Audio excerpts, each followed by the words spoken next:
So hopefully you tried number 2 and got the right answer for that one. Now we're going to do number 3 together. And so here you can see that we have a match set, and now we'll be looking for angle C. So before we were looking for a side length, and now we're going to be looking for an angle measure. And so here we're going to set this up just like we have. So sine of C over 20, it's matched side. Sine of 127 over its matched side, which is 34. And so differently than before, we were trying to find something that was in the denominator. Now we're trying to find something that is in the numerator. And so here we are solving for sine of C. And so to get that by itself, we can just multiply both sides by 20, which these divide out. And so we're left with sine of C on the left is equal to sine of 127 times 20 all over 34. And so here we can plug this part into the calculator just like we did before. And so we have sine of 127, 20, all divided by 34. And so that gives me a decimal. And so that's different than it was before. This is about 0.47 or 0.469, and that's equal to sine of C. Well, I don't want sine of C, I want C by itself.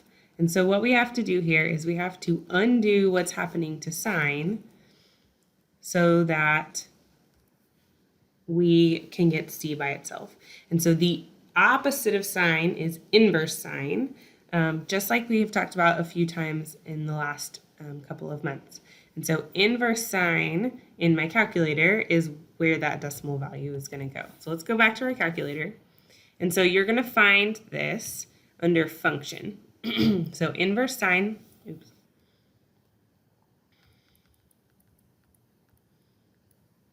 inverse sine, and go back to the main page to answer.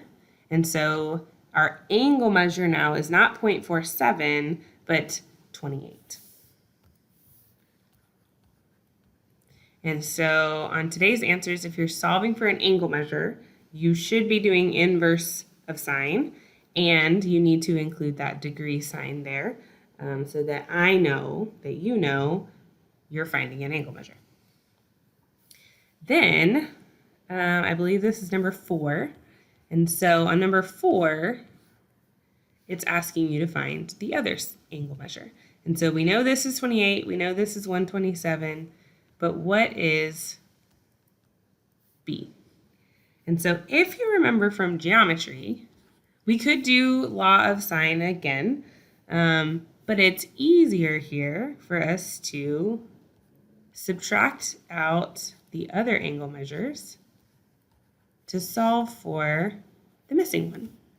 And so here we have 180, because all of our angle measures in a triangle add up to 180, minus 127, minus 28, and that gives us a third angle of 25, which is equal to angle B. And so when you're inputting that answer, don't forget your degree sign, otherwise it will count it wrong. So hopefully that is helpful for you. Go on and see what you can get finished today in class, and I will see you guys tomorrow.